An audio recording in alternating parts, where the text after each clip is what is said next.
All right, guys. So it's 12:30, actually 12:31, and I want to be really, really respectful of everyone's time. I know that a lot of you guys are coming out of the team meeting, and you guys have carved out quite a bit of your day already, and so we want to make the best use of all that.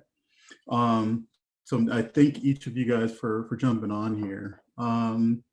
Strangely enough, and I don't really get nervous. I was really nervous about doing this call and kind of kicking everything off because, to be honest with you, this is one of those projects. This is one of those things that hasn't been done before.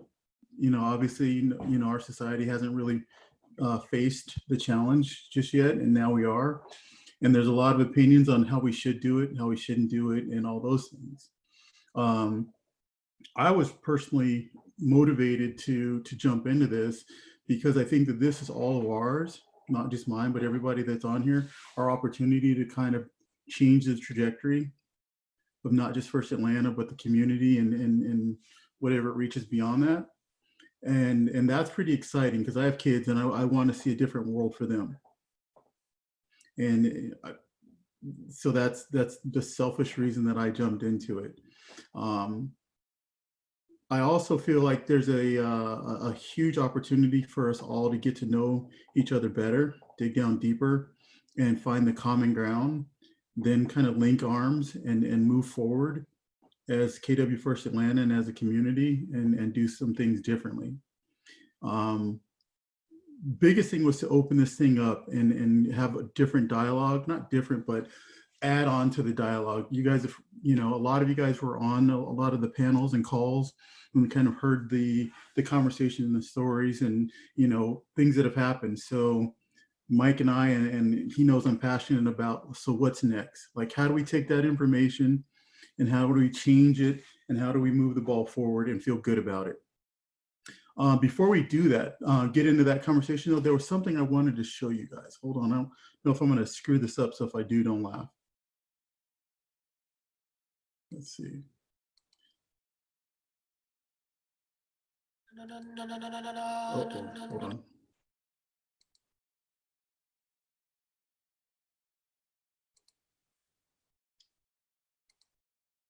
So I wanted you guys to kind of watch this because I've gotten people come by my office from every walk of life and every background, and some of them feel comfortable participating, but a lot didn't.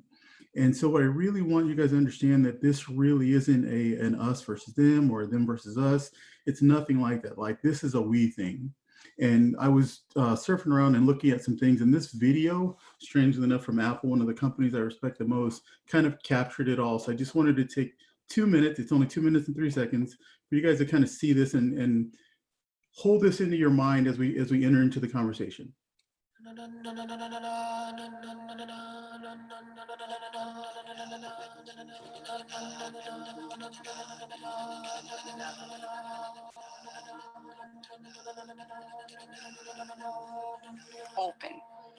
Open a door and it opens all the others. Open a mind and see what happens next. No great thing, no beautiful invention was created in a vacuum. It happens when we leave our comfort zone and come together. Embrace faiths, cultures, disabilities, differences. Embrace races, ages, ideologies, personalities, creating a tool or device nobody saw coming. Humanity is plural, not singular. The best way the world works is everybody in, nobody out. So who we're made of is everyone. Differences not just celebrated, but essential. Many more women in charge, equal pay for equal work, everywhere. A new generation of Apple, more diverse than the one that came before. Open is not just who we are, but what we believe as a company. Because humanity isn't singular, it's plural. The truth is, we don't see things the same. the power is, we don't see things the same.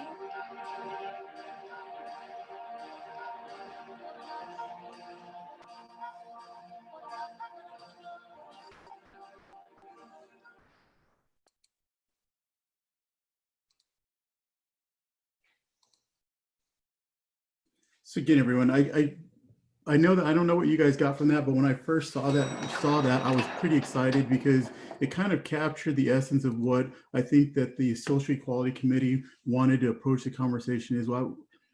And it also helped me understand a lot of the people that came to me and were talking to me about feeling excluded already or not part of the conversation, because we really do want this to be a we thing and not an us or them or anything like that. So with that, I want to kind of jump into some of the initiatives and rehash some of the initiatives that I know that International is going over, and I'm not going to go deep on those because I really want to just use those as the filter for our conversation as First Atlanta on where we want to hang our hat at and kind of move the ball at. So the first one, like I posted on Facebook, is the community give back and initiatives.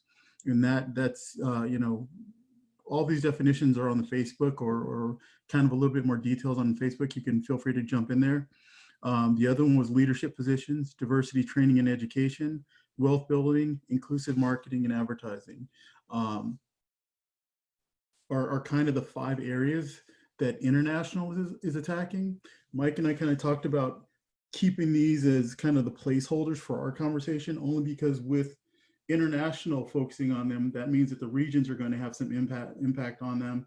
And then that comes down to the market center level. And if we all kind of stay in the same lane, or at least attack it from the same lane, we can get much more momentum behind each of the initiatives and go further faster.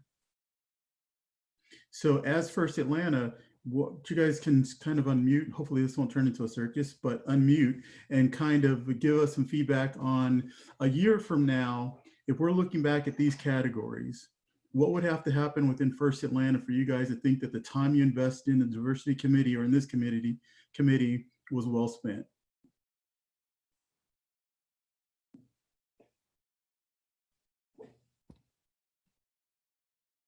I'll start then.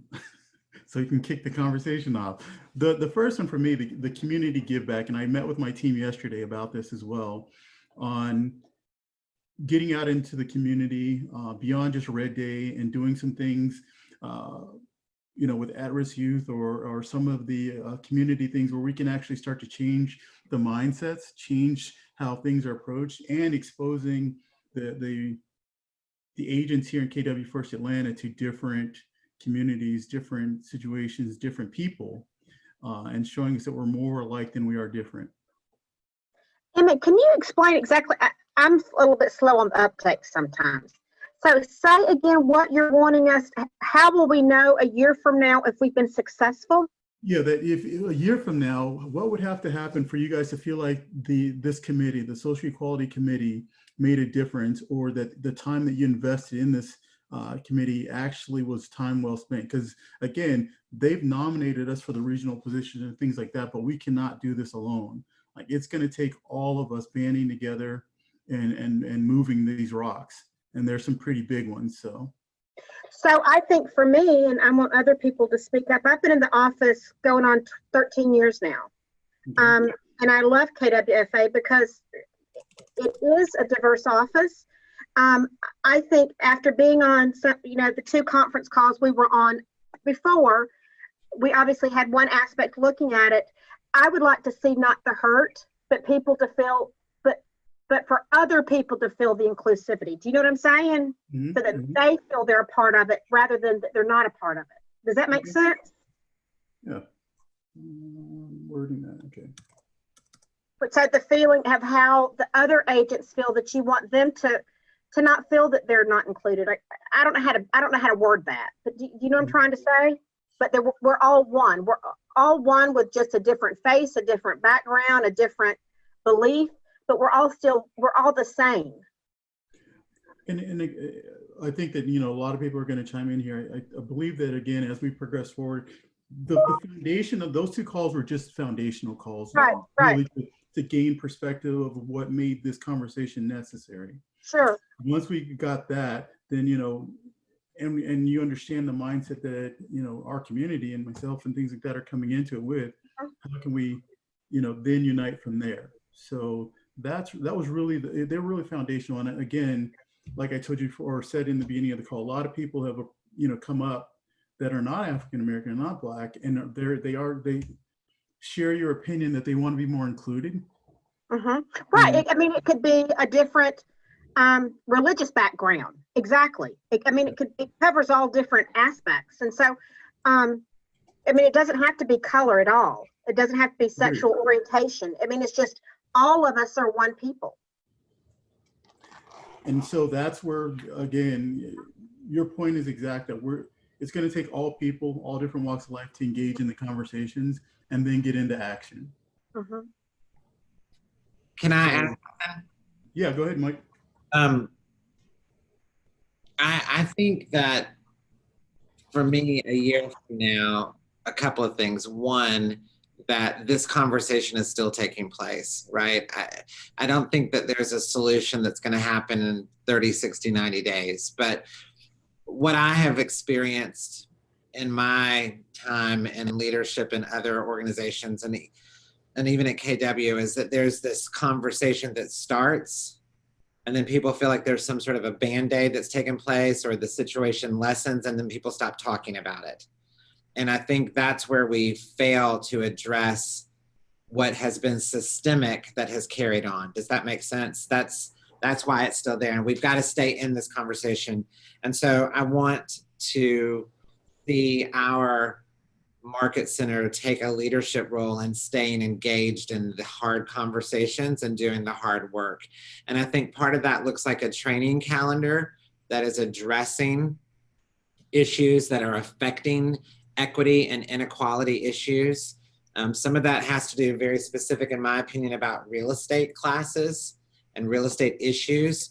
But I think it also needs to be that we're talking about opportunities of equity within KW for leadership and growth opportunities that maybe people don't fully understand that path to that. And what that means is you guys have to show up for those things. You have to support it. You have to engage in it. Otherwise, it's just something that's on the calendar. And when people don't support those conversations and support those opportunities, they tend to fall off the calendar. Does that make sense? So that's why I feel like it has to stay there. So a year from now, I think that you see patterns of great classes with great participation, conversations happening, just like this, continuing to dig in and do the work. I don't know what all of those bullet points of success look like, but I know that if we stay in this, that those will happen and they'll organically form, because that's what we do as people. We get there. Not talking about it doesn't help. Agreed.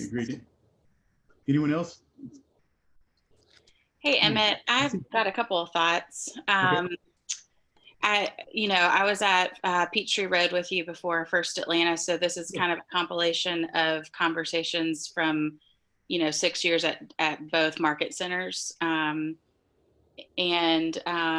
think, a lot of this, first of all, I support what you were saying about being involved in the community with different organizations, and I have several nonprofit organizations that I'm happy to add to the list. That would be good exposure, I think, for a lot of people in our market center. But in my opinion, this is a conversation more about the makeup of our office and the culture of our office, and how we relate to each other that are a part of our office right now, and also as we're recruiting people that we know and new agents to come to our office. I've heard a lot over the years, as I'm sure you have too, that there are people of all the races that feel like there are not other people that look like them. There are just people that look like me. And I think Mike has done, specifically at First Atlanta, I think Mike has done a really great job from my perspective of elevating other races in things like the the career nights. That's been important because some of the people that I've invited to career nights, it's important for them to see not just a white successful man or a white successful woman up at the front.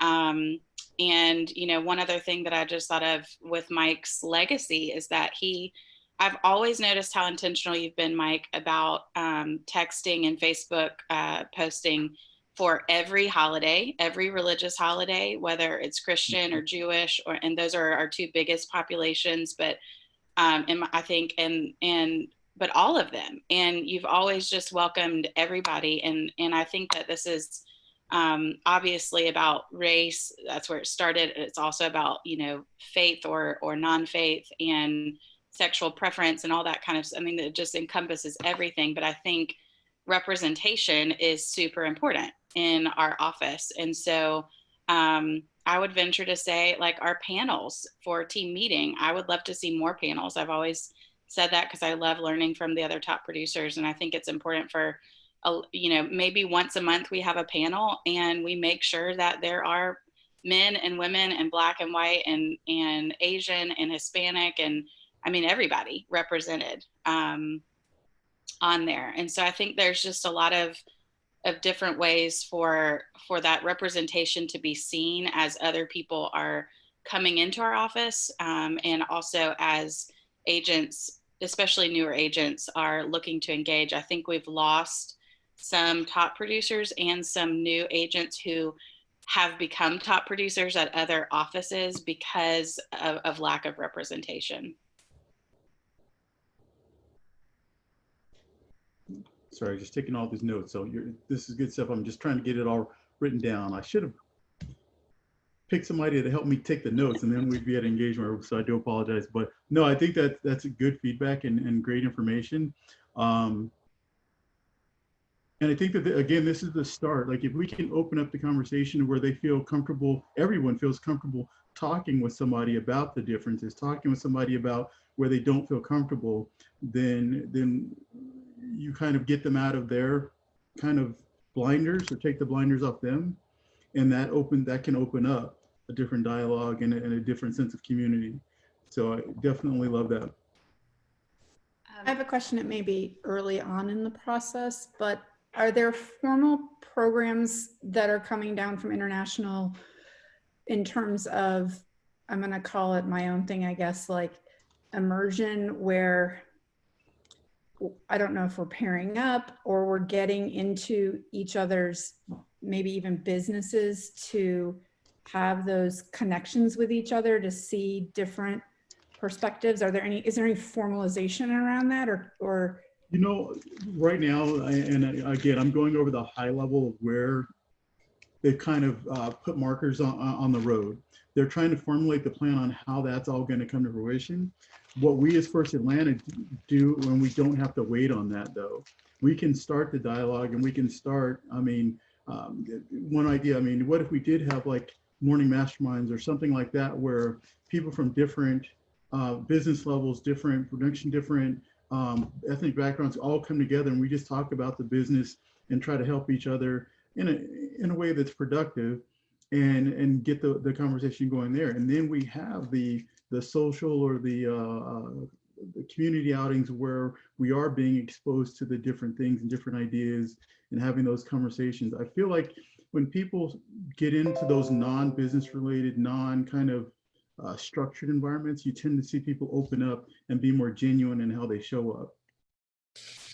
Can I add one quick thing to Emmett? Nancy, to answer your question, as well, I agree with Emmett. Like, absolutely, First Atlanta can take some leadership in this, and we can shape some things. And Emmett's done a great job of outlining the big initiatives coming out of international. What some of those real intentional components look like is being vetted out. And John Clyde was an OP and regional director in Pennsylvania. And my mind just went blank. I see her last name, but her name is just left me. Emmett, what's her name? Who's co-leading with John? Kimber. McKitty. Kimber and John were on the national leadership call on Monday. And they were both talking about trying to get more granular into those conversations from the task force. It's starting with an initiative that's going to come to the international IALC through our ALCs about adding a word into the Y4C2Ts. And this word has been vetted and discussed, and I think it'll be foundational. They're choosing to add the word equity. That will have to be voted on and approved, which means opportunities for everyone. So if you're looking kind of like at a big picture of where I think that's coming from and what some of that granular stuff will look like, I think it'll be starting around some of the words opportunity. And they chose that word after vetting out equality, inclusion, and equity, and went, the recommendation that's going to follow through is the word equity. So does that kind of give you a little bit of a glimpse? I think it's super unclear for sure where that's going to go, but to Emmett's point, we can start leading in some of those right here, and I think they'll all start to mesh, but keeping in mind that word equity. And if you guys don't know the difference between equity, equality, and inclusion, go study the different nuances of those. They are different and they mean different things. Is that fair, Emmett? Yeah, and they had a, like you're saying, they had a call, and they were really talking through that. Some of the leaders within the Brown community were in there and talking through it. And I'm going to be honest with you, I didn't realize how different yet overlapping each of those terms was until we really got into the conversation. And I love that Kimber and John and those guys are taking the lead on this, because they are really big thinkers, and they have some pretty cool plans ahead for all of us. But again, it's got to come from, we've got to get buy-in, and we've got to get everybody on board, the people on this call, not just being on the call, but as COVID allows, getting together and talking, breaking bread, and getting the conversation move forward. Hey, Emmett, I'm back. I'm going to take notes for you so you can engage. Thank you. And I'll send them to you after. I did have a couple more that I meant to mention to maybe try to get some wheels turning for other people.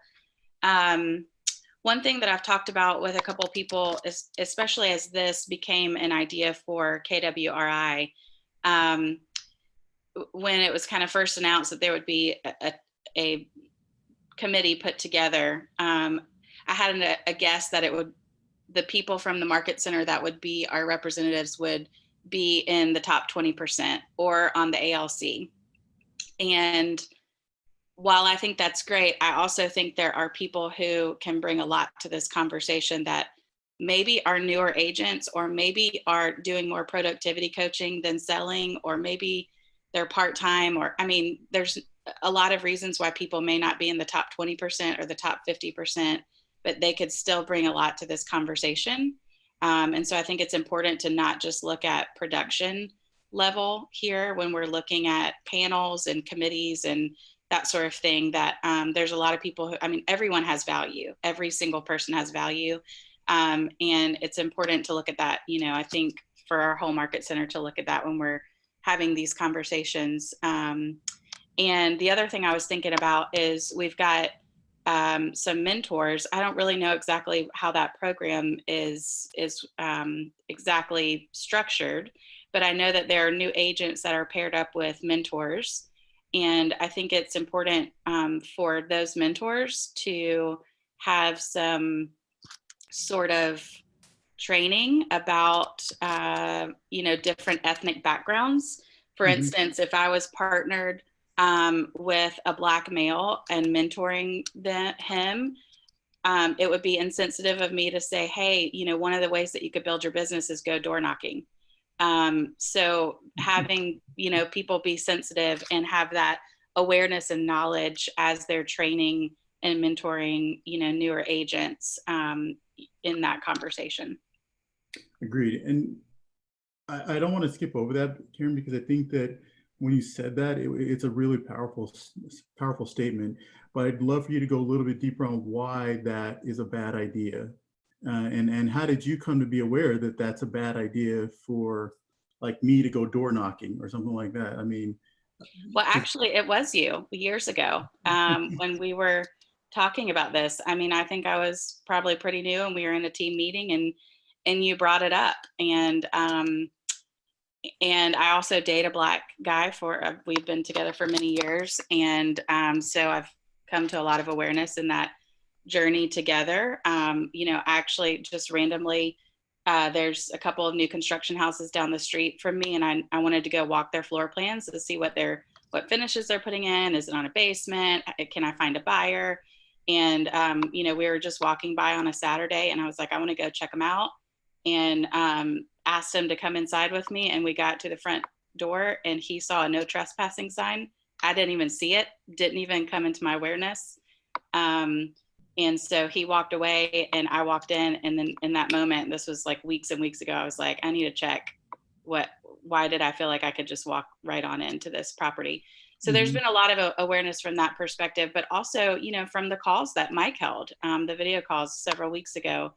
Again, I think it was important that we did that ALC panel. I think that was really great for a lot of people to have those perspectives. And then, you know, there were some other people and voices that added in the week before.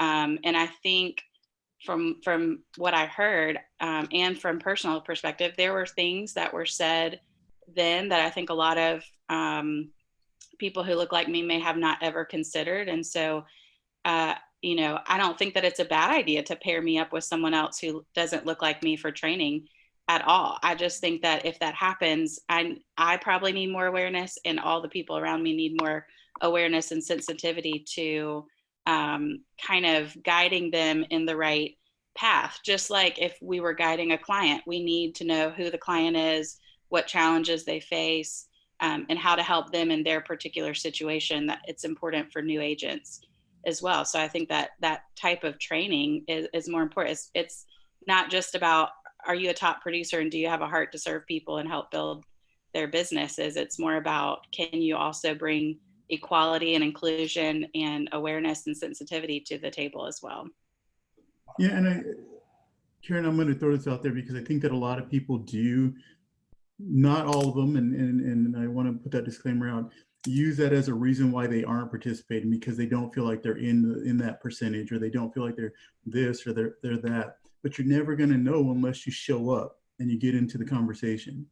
And so I'm completely open to ideas on how we get more people to feel comfortable engaging, because if there's a couple committees and a couple events that production has little to no impact, it's going to be the culture committee and the equality committee, right? So I mean, those are the ones that are probably the least likely to filter through the top 20% lens. But we've got to get that message out there, and I'm completely open to how do we do that and make everybody else feel like they can show up. On that note, if we can, hi, Yeah. Jill and Corey here. On that note, what you just said, we were brainstorming and of opportunities to explore diversity as a company and as peers and celebrate it, like things that are actually going to open up dialogue. We are closely connected with the theater community here. And when the world opens back up and theater starts again, it could be a really great opportunity for us to go to an event or even like a film festival, the Jewish Film Festival, or, celebrating diversity in theater. There's a lot of really great theater that's happening here that addresses questions we all need to be discussing.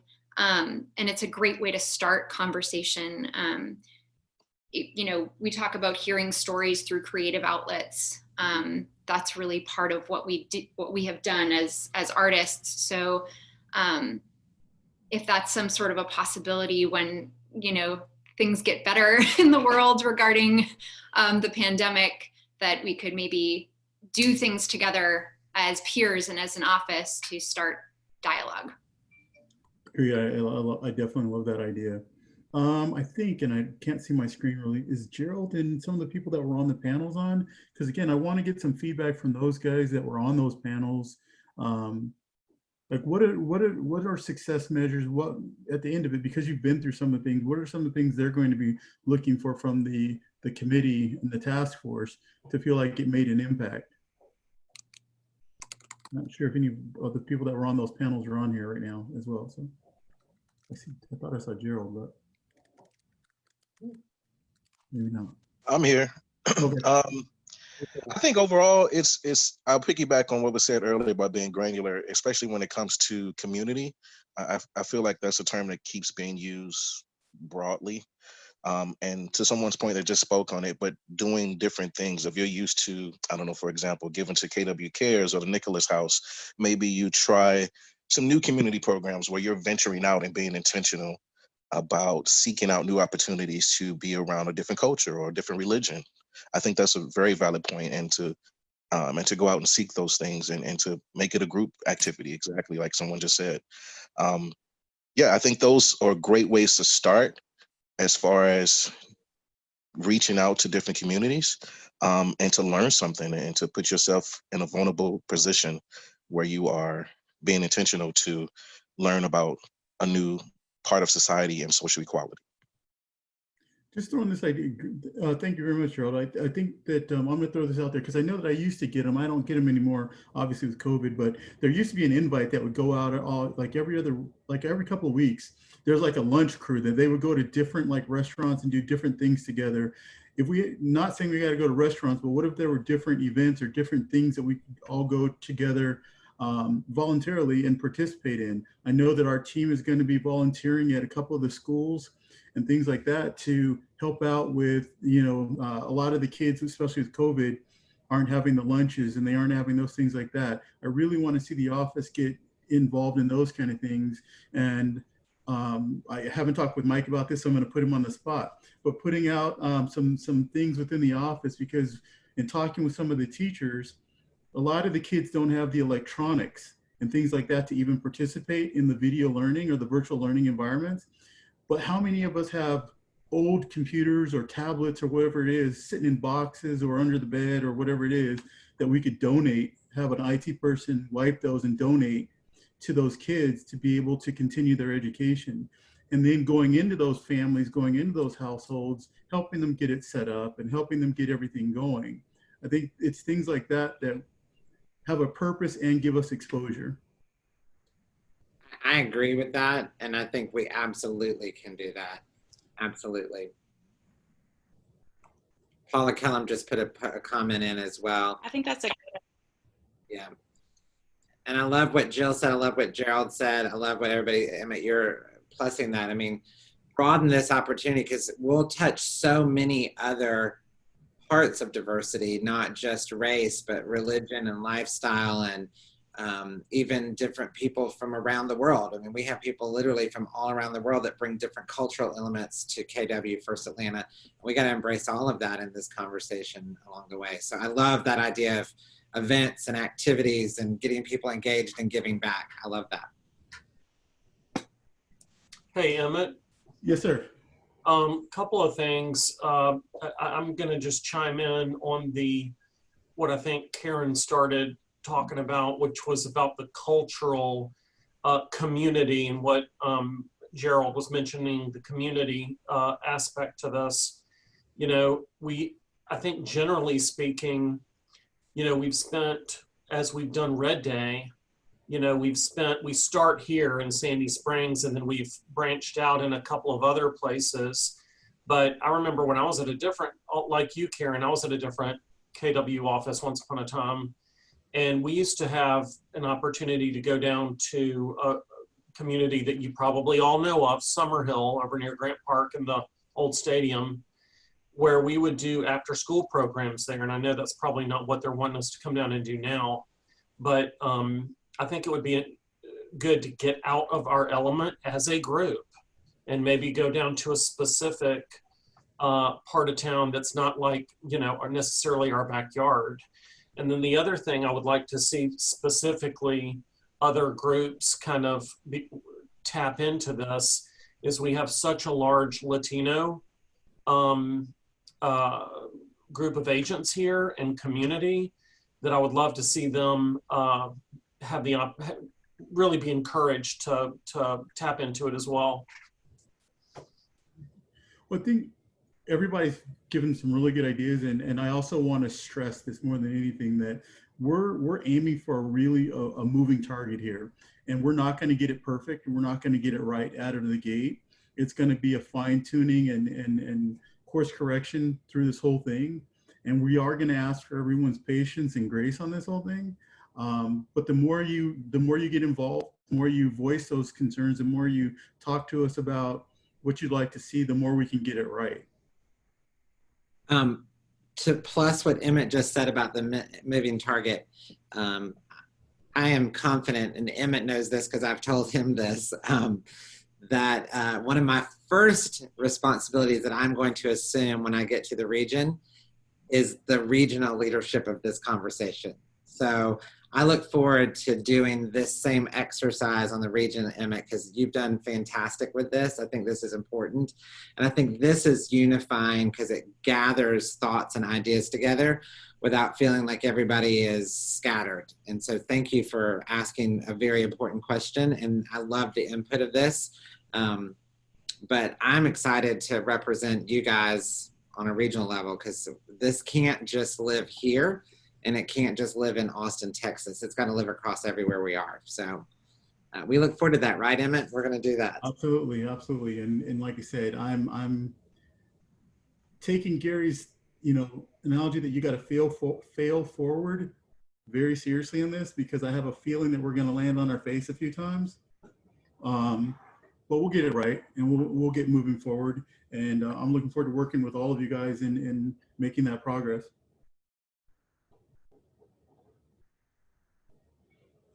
Was there any, before we do, because I'm not going to waste any time if we we're not pushing it forward, waste your time keeping the call going any longer than we have to. But I do want to make sure that any and everybody, even if you don't want to speak up, post it in the chat. Any idea that you have that you want to share or that you feel like would be a win for the task force. You can email me too. I'll post my email in the chat if you don't want to jump in there, or like me and you don't like the attention, you can. Hey, Emmett. Yes. Elaine. I have a couple of things. Several years ago, I was involved in a social justice organization in Tennessee when I lived there. Mm-hmm. And we had, I sent you that link, I think, for this group called Crossroads Anti-Racism Organization. They did training. It was an enlightening experience for all of us, I think, that were involved in it. But my big takeaway from that was the fact that there needs to be a feeling of a safe space to freely speak. Mm-hmm. Struggling with how do we do things differently than we've done them before. And it can, I know for me, and I'm sure I'm not alone, it can be uncomfortable to express something for fear of being offensive. When you're just trying to express your emotions or ask a genuine question about something. So I think I don't know how you achieve that. They did it very well. I've also recently joined something that Sandy Springs is doing. Others may know about this, called Civic Dinners. And of course, it's just through Zoom at this point, but it's an inclusive series, and it's an organization that the city has brought in to facilitate conversations. Mm-hmm. And they offer their services to other organizations as well. And they give you guidelines on how to host conversations, give you action and insights to take away after the conversations. It might be something to look into. They have a really diverse conversation topics that they offer and provide you with kind of the questions to lead a conversation. Mm-hmm. It might be something that we can look into is helpful. Yeah, I'm just taking some notes. I'll definitely look into that because, again, this is uncharted territory for us all. I mean, obviously, we have the conversation within our community or within our social groups and things like that, but to cross the lines and have that all happening all together is uncharted territory. So any guidance that we can get on that is going to be amazing. I'll send you the link through email to that Civic Dinners site, and you can check it out. Okay. I'm trying to think of some more ideas and be big-minded about this. And I think what it comes down to with a lot of the ideas that have come out is the the messaging around it. I'm putting on my, marketing and branding hat. And I think that we could even use some of the Buford Highway lunches, or expand that to other areas than just, Buford Highway, and expand the messaging that could be like a civic dinner type idea. Yeah. And I'm also about repurposing content, using the same content multiple times. And so I was even thinking the conversations that we had over Zoom with our ALC and the one previous to that, I've talked to Mike and some other people about this before. I think it's important that, and mostly Celia probably, I think it's important that we create a library of some of these trainings that people allow to be recorded in the training room and now on Zoom, that there could be like a folder for new agents to KWFA or just new agents in general, that they could access like contracts and blah, blah, blah, fill in the blank, and then some of these conversations. And I think it's important that we keep having these kind of roundtable discussions. I know that Mike is on his way out, but hopefully with our interim team leader, Brett, and whoever else, steps in afterwards, that, this doesn't disappear next month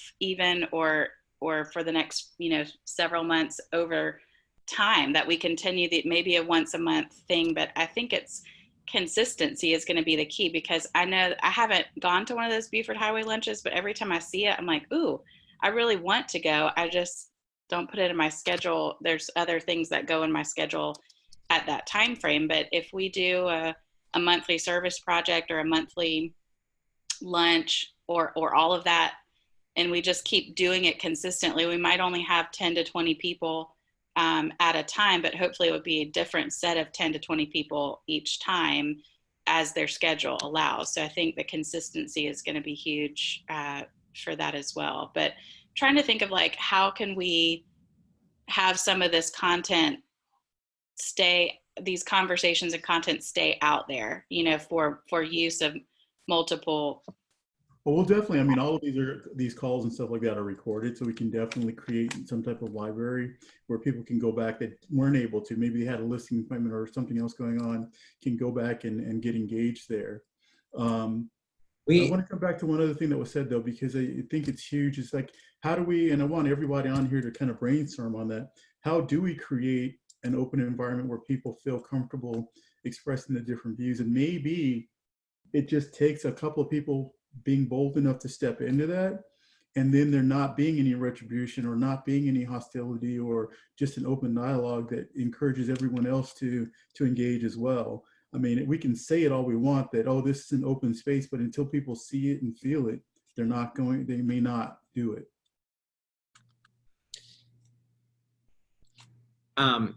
Anything that you are doing, anything y'all record, make sure it goes to Nick, and he is getting that in Mission Control, not Mission Control, our YouTube channel. If you've not subscribed to that, make sure you do. And he's working to organize that.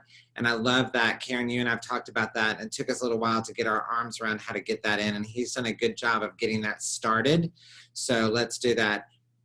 I love the book club idea. I know Nancy Gofillan just posted that. I think that is a fantastic idea for us to read books about diversity together, and I'm glad that came up. That is a great idea. I'll be quiet. Emmett. We've already said it, where this call will happen on the third Wednesday of each month, where you guys will be able to come back together and make progress. We've got to be able to see that all of this isn't just a cool conversation, and that we're actually doing something with it. Emmett, I have a question. Yes. And this is going to be really out there. So. Peggy, I expect nothing less.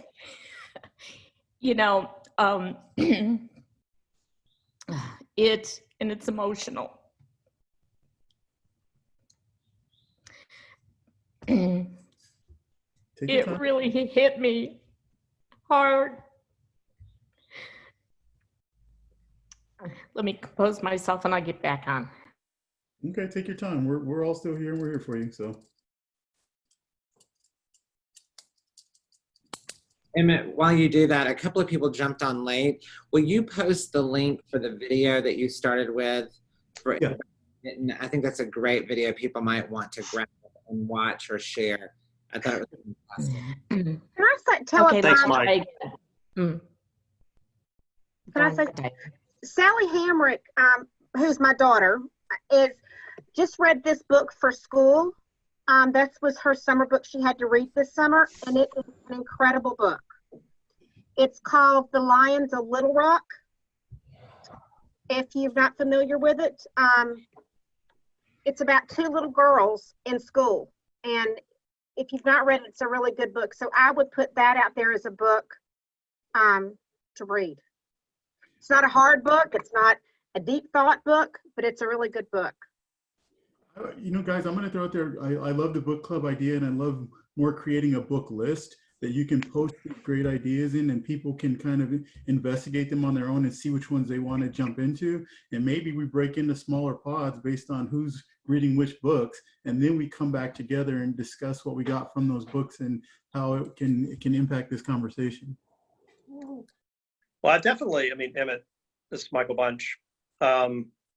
As I was churning through resources over the spring, I was kind of I was going through them so fast and furious that I had to just create a log for myself of which ones were kind of telling which story and how it was helping me understand what other people are going through. And so I definitely like compiling the list. And it ended up being documentaries. It was movies. I'm in another Zoom call going through The Color of Compromise, Jamar Tisby's series. And so I think it will be a compilation of books like Diana mentioned and several other good resources that we can just kind of collaborate on and share, so that if you want to go and learn more, you'll have connections to people in the market center that have already kind of gone through it. And then you could pull over and have coffee or something and talk about the book, or maybe it grows into a book club or something. But definitely happy to share the resources that I've gone through over the past 4 or 5 months. Okay. Well, thank you very much, Mike. I definitely appreciate that. Is Scott Einfeld on here? I don't think he is, but guys, he did, and I wish he was on here because I really would love to give him some kudos. After the first panel call, he reached out to some agents that he would normally not kind of interact with or anything like that, and then went and had lunch and like just spent time with them. And everybody that's on here, seriously, like reach out to somebody that doesn't think like you, hang in the same place as you do, and just sit down and get to know them. I think that might be a really good starting place for all of us, not just people reaching out to the African American or Black agents, but us as African American and Black agents reaching out as well and getting to know what it feels like to be hanging at the Buckhead Club or doing whatever it is and stuff like that. So I don't know. Hi, Emmett. It's Dawn Strickland. How are you? Good. How are you? Good, good. I am chiming in as I drive. So I'm actually one of the agents that Scott reached out to from the first panel with Gerald and Octavia as well. And it was a great time to just have a deep dive on a topic that, of course, we're not, always so open to, but a lot of good thoughts and potential ideas came out of that lunch. One is really kind of looking at co-listing with other agents and getting agents exposed to markets that maybe you don't find persons of color listing as much in, but also that being a reciprocated offer in terms of the agent, say, bringing you into Roswell or Sandy Springs, also taking you as a co-listing agent for them in neighborhoods where that agent may not, necessarily list regularly as well. I don't know how you kind of blanket put it out there for people to consider it, or if we start like a co-listing circle where people can kind of mention listings that they're willing to kind of co-list with and share marketing expenses, etc.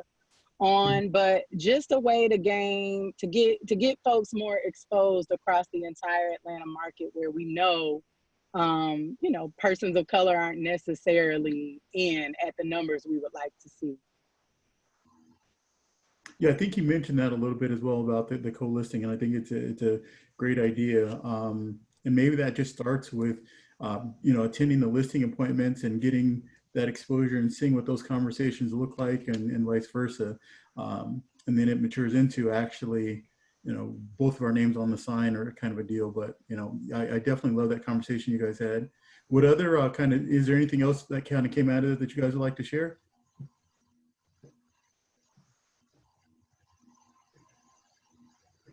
Dawn still there? Yeah, I'm still here. I'm thinking it through. I think we touched on it in terms of just keeping the dialogue going. Again, we just don't want to see this become a short-lived kind of blip in time where there was such a focus on this topic, but just making it top of mind, especially for our office and with the diversity numbers we have.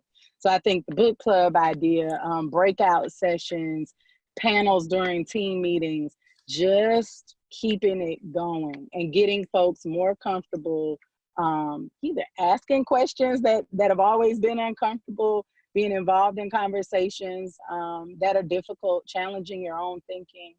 I think all of those things are topics we discussed, but that we're discussing here too. And I'm glad to hear that this will be a monthly call as well for folks to kind of jump in and chime in on. Hey, Mike, while I'm on here, I just had an idea. I want to put this on before I forget it because I'm old and I will. So what if we had a part of the YouTube channels and stuff like that, that we did an interview with agents within the office and called it a diversity experience.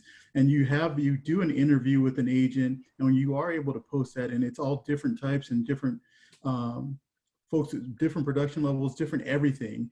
And it's just, you know, you can go in and see people that look like you, talk like you, or whatever it is, and understand that First Atlanta is one of the most diverse. We're not where we need to be, but we are one of the most diverse offices in Georgia. So I love that, Emmett. Yes, let's capture that. And then also, I would love for us to create a video like the Apple video of all of our diversity and use that to share with the community. And you guys post and share that. I think that would be fantastic. Also, I'm going to share on behalf of Peggy. She sent me a message. So if y'all will let me do that for her. The emotion that was behind that, Emmett, really came as she was sharing from the story you told about the listing appointment that you went to where the woman would not meet with you. And she said it shocked her and it really affected her. And so one of the things she suggested, Dawn, even reverse of what you were talking about on the co-listing, but for her as a white agent to go with a Black agent to a Black community to a listing, that would be something that would be powerful and a great learning experience of the difference in that and walking in somebody else's shoes.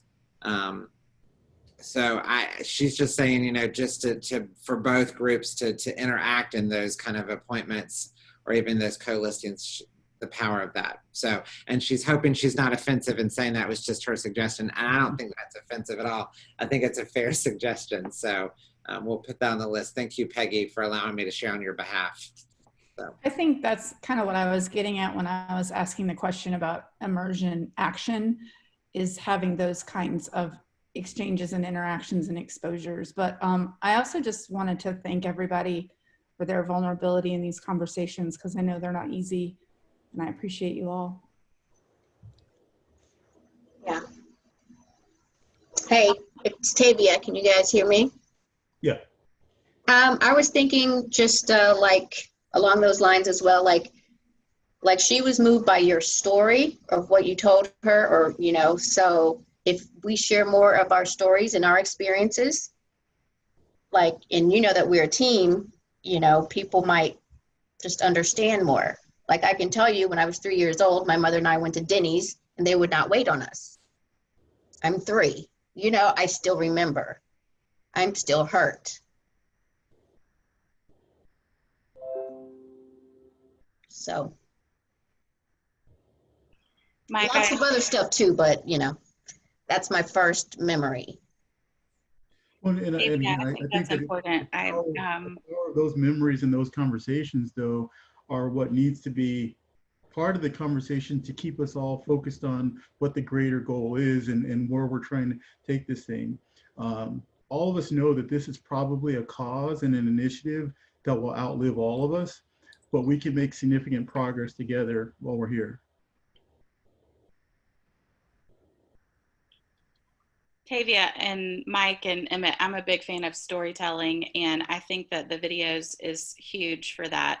That's kind of what I was going at, is some organization around our YouTube channel, and maybe even some private folders. I don't know if that's possible on our YouTube channel, just for people who are already in our business, in our KWFA family, but also public folders for those interviews that might be helpful as we're recruiting more diverse agents, and maybe some more of the sensitive stories perhaps stay more just exposed to our family if they're more, vulnerable.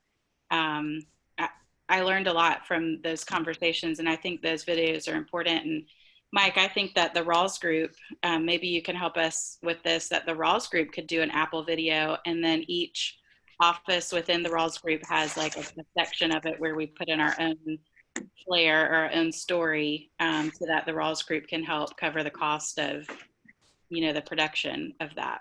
And we have actors. I think Jill and Corey volunteered to be on that video for you. No, I think that I love that, the idea of the Apple video, and I would love to see people like, the Zoom call that we have now, where people are kind of sharing who they are, where they're from, and or why they're involved in it. Because I think it's understated, guys, that Keller Williams, if you look across all the brands, Keller Williams they haven't gotten it right. Don't get it wrong or twisted. They have not gotten it right completely. But of all the brands, Keller Williams was in the fight a long time before anyone else even thought about it. And now that we've got the national attention, now that we've got it as a more of a conversation, how do we push that forward? And I love that everybody on this call has amazing ideas, but I did want to stress that, because I see agents, I've talked to agents leaving and things like that for other opportunities. But at the end of the day, like, is it just the flavor of the month, and is it going to die down? And how do we make sure that that doesn't happen here at KW? I love, Emmett, that Gary Keller has stayed in this conversation, and he's still in the meetings, and he's still leading the conversation, and that the task force is working, and that even weekly now on the national leadership calls, the task force leadership and John and Kimber are bringing updates and reports, keeping it, like I said from the beginning, so many people, and you said it, the flavor of the month, people jump into this conversation and jump out of it too easily. And they barter these emotions, and they barter this conversation because it seems like the popular or the current thing to do, and it cannot end or we don't deal with the systemic problem. So. Agreed. And I don't want it to take another tragedy for us to be back in this conversation. And so, we avoid that by having these conversations. So. And I would really encourage us to not underestimate the need for awareness, because I think once you begin to understand just the utter embarrassment and hurt of somebody slamming the door in your face. I mean, anybody that was on that call just ached for you, Emmett, and you're a strong enough guy to brush it off. But if you don't experience that, there's a constant series of things that people who are Black experience every single day that most white people are utterly clueless about. And you can't, I can't, Peggy can't, anybody with a heart can't talk through it and process it through it without choking up. So it is just that devastatingly real. And the fact that one group of people can be hurt, wounded, and just devastated, while another group in parallel is utterly clueless and just on cruise control, is mind-boggling. But that, I believe, is where we are. And, those of us who are white, who are brushing against people who don't feel this way yet, are getting pushed back and deflecting and all of the things that are described in that book, White Fragility. And I think the amount of awareness that I think is needed is a whole lot bigger than I ever thought, because that's not how I ever thought. I've been running from racism since I left the Mississippi Delta on purpose, and still only got to neutral, didn't get to anti-racism and more activism. And so anyway, I don't want us to feel like we got to move on from awareness, because I think there is a ton of awareness that still needs to happen. So I'm off my soapbox. No, and I agree. And honestly, is it? I don't want to butcher her name. Tavia. I would really love like her to be one of the first video interviews that they do, because the truth of the matter is that like that happened so late in my life in terms of like a door being slammed. That didn't really affect me as much as a 3-year-old growing up with that in the back of your head. And the scars that leaves, I think tells a greater story than a 40-year-old guy going to a door and somebody being difficult not opening it. I really don't. You know what? I can lead Jen another opportunity. It sucked, but it wasn't as damaging as probably going to Denny's and not being able to be served and seeing how that impacted your parents and stuff like that. So. My guess is part of you being able to shrug that off is you've been putting up with crap like that for 40 years. And if it had happened to me, it would have rocked my world, because I'm not used to it. And so call it what you will, but I agree about Octavia's story. And I think they all need to be shared personally. And I'm going to throw out something controversial. I think that I would love to hear some of the non-African American, non-Black agents talk about experiences you guys may have had within the Black community, and maybe you face something as well. I mean, this isn't a one-way street or one-way communication. We've also got to know because we're not perfect either, and we've got to know where we're not necessarily showing up to the fight the right way either. In sensitivity, I will add to that, and that is a challenging part of this, Emmett, because there are Asians, there are Jewish, there are Muslim, there are LGBTQ members of our family, there are Latinos that have different levels of racism, and I'm not naming them all, and they need to feel like they can come and speak and have a voice, and that there is concern and care for them in this conversation. And so that's challenging, because at the forefront right now is the Black systemic racism in our communities. And we've got to address that, and at the same time find ways to include those other voices and feel like they have a place to come and be a part of this conversation, because that discrimination is real in their world too. Women, absolutely, Elaine, sexism, all of that's important. It's all there. And how do you address that? I mean, it's challenging. And guys, we were talking about having everybody feel comfortable stepping into that conversation and knowing that there wouldn't be kind of like that retribution or the hostile feeling. So I'm going to put my foot into it first and be the demo guy, because I caught myself kind of, I don't know what you'd really call it, but when I got home, it sunk in. So I'm leaving, short story, because I know we're over on time. I was leaving Publix. And when I'm leaving Publix, there's like 9 police cars and there's this big pickup truck. And I slowed down a little bit to see if it was a Black person, because I was like, okay, I need to make sure they're okay, right? And then the guy gets out of the truck and he's got his, cowboy hat on, he's got a straw in his mouth. And I was like, oh, he's all right, he's white. And I drove off. And I caught myself afterwards and I was just like, wow, that was kind of jacked up. You didn't see if this human was okay. You were just like, he's the right color, he'll be all right. But if it had been a Black guy, I would have probably videotaped it or something, right? To make sure he made it home at night. So I don't know how, I'm sharing that because I was embarrassed by it after the fact. But it was, I tell my team this all the time, that you can't control your first thought, but you can your second, third, and fourth. And so that initial response was embarrassing after I thought about it.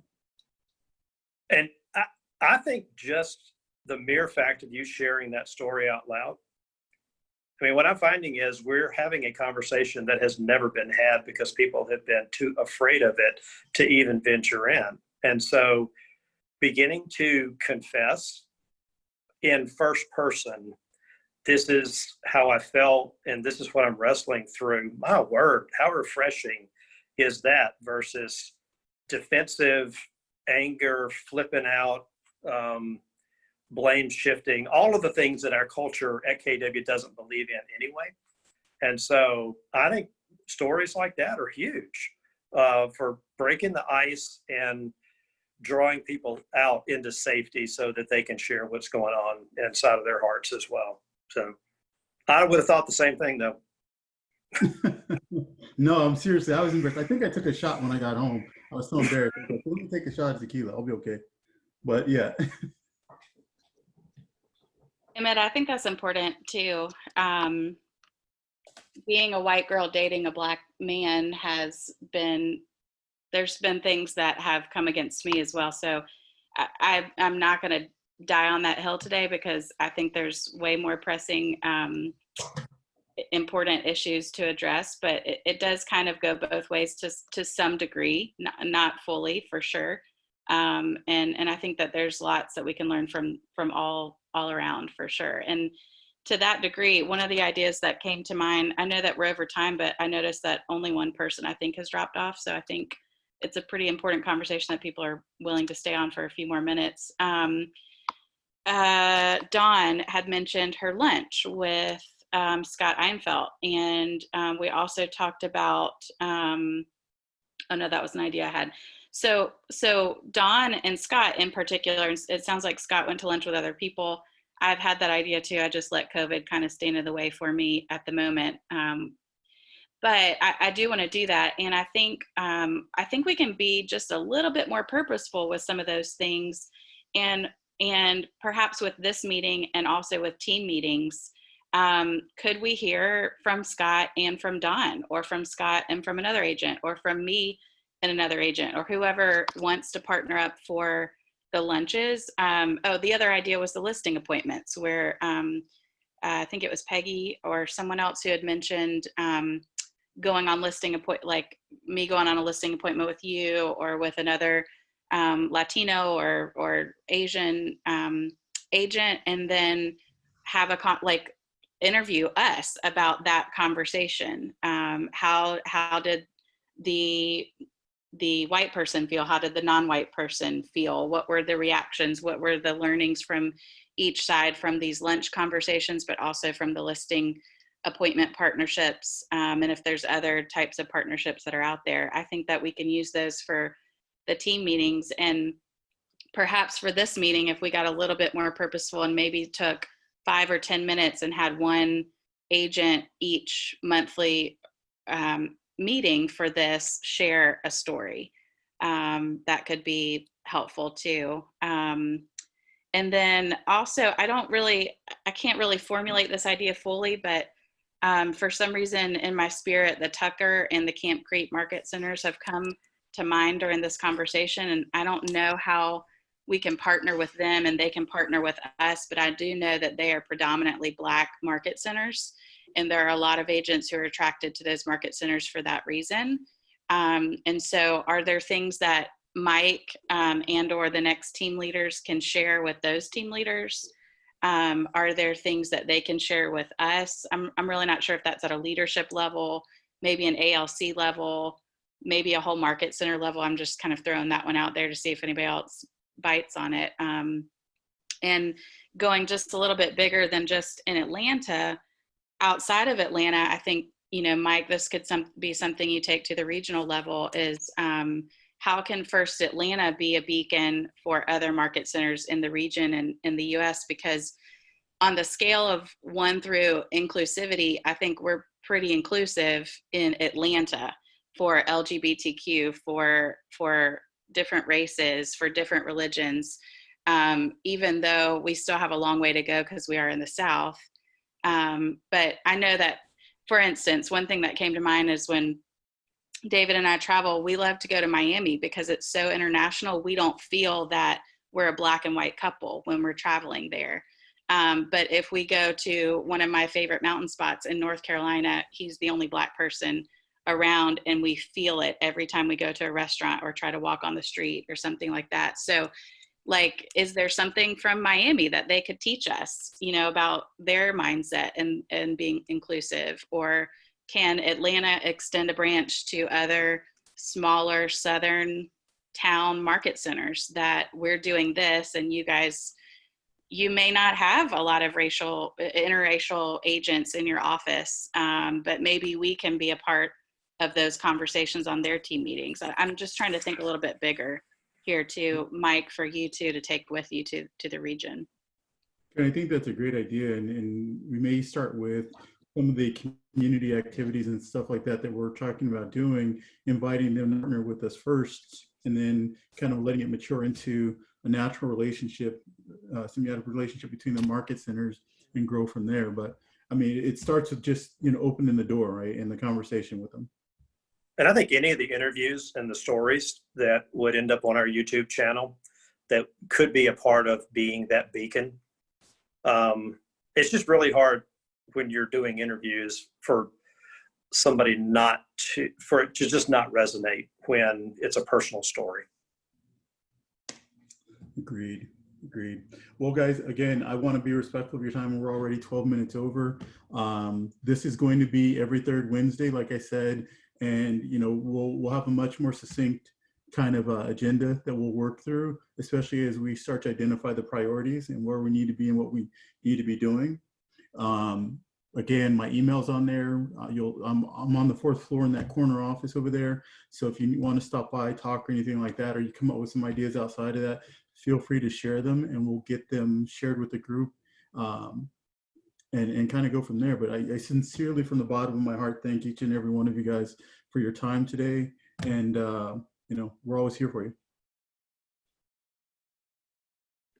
Thanks for leading this, Emmett. Thank you, Emmett. Thanks, Emmett. Thank you, Peggy. Did you say it's the 3rd Wednesday of every Yeah, month? I'll send out, Nick in the office will send out the invite, but I'm putting on yeah, it's already set on here that the 3rd Wednesday will be live and on here. And obviously the crew will kind of rotate as far as who's on there, but it'd be awesome to get a baseline group that can continually help push it forward and bring everyone else that's new or hasn't been able to call up to speed pretty quickly. You guys need to go out and tell everybody at First Atlanta they need to be in this conversation the 3rd Wednesday. Make sure, invite somebody, purposefully encourage them, and double this number. That's how we'll make things better as well. Get other people involved. Tell them to come and what you experienced. So, again, sorry. I think maybe just as a side note, Mike and Emmett, maybe for like when we're posting these videos on the mission control page, we can pull out like one quote or one impactful statement that was made that will hook people into watching it if they weren't a part of it in the beginning. And same thing as kind of talking about the messaging. If we're in a team meeting and we're talking and we make space for, you know, a 5-minute, 10-minute story between agents or one agent's story, if we can give like a one-liner that will hook someone in. I don't think that we can make the people who just flat out don't think this is a problem or don't care, but I think that we can engage people who are kind of on the fence or who have a heart to, you know, to want to see change in this. But I think it's about getting past all the noise of all the other messages out there. So Emmett, I'll follow up with you offline, but I'll volunteer to be a part of one of the baseline groups or people of the group. Okay, I look forward to it. And again, thank you guys for your time, effort, energy, and go out and let's sell some houses and have some fun in life.